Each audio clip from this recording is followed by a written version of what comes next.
আসসালামু আলাইকুম রহমতুল্লাহ। প্রিয় বন্ধুরা, শুভরাত্রি। আসলে রাত্রে এখন বাজে 12:30, 12:30। দিনে গ্যাস থাকে না, এই জন্য কী করবো, রাত্রি পাকিয়ে রাখলাম। আমার 2 সন্তান, এক ছেলে এক মেয়ে। আলহামদুলিল্লাহ, ওগো খুব প্রিয় খানা এটা ওরা খুব পছন্দ করে।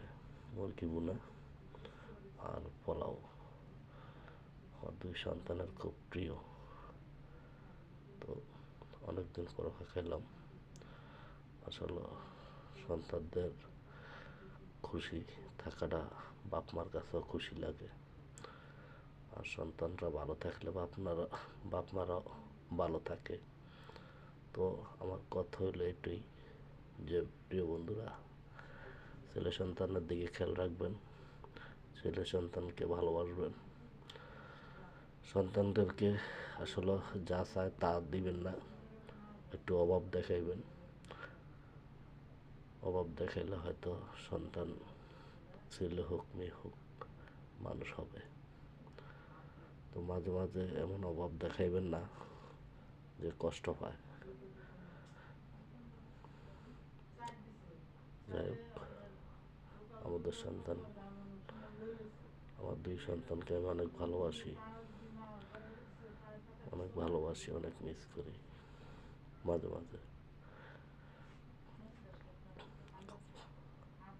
আমার 2 সন্তানের প্রিয় খাবার এই কষ্ট করে রাত 12:30 পাক করলাম।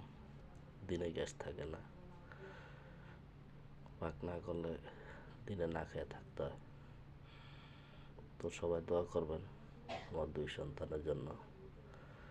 একজন মাদ্রাসাত ভর্তি করাইছি, মাদ্রাসার লাইনে, আরেকজন স্কুলের লাইনে। তো আলহামদুলিল্লাহ, দুজনেই আলহামদুলিল্লাহ লেখাপড়ার দিকে মনোযোগ আছে। তো সবার দোয়া কামনা, সবাই দোয়া করবেন। সবার দোয়াই লাফান্ডিটা মানুষ করতে পারবো। তো ভালো থাকবেন, সুস্থ থাকবেন। দোয়া রইল সবার প্রতি ভালোবাসা রইল। আসসালামু আলাইকুম রহমতুল্লাহি ওয়া বারাকাতুহু।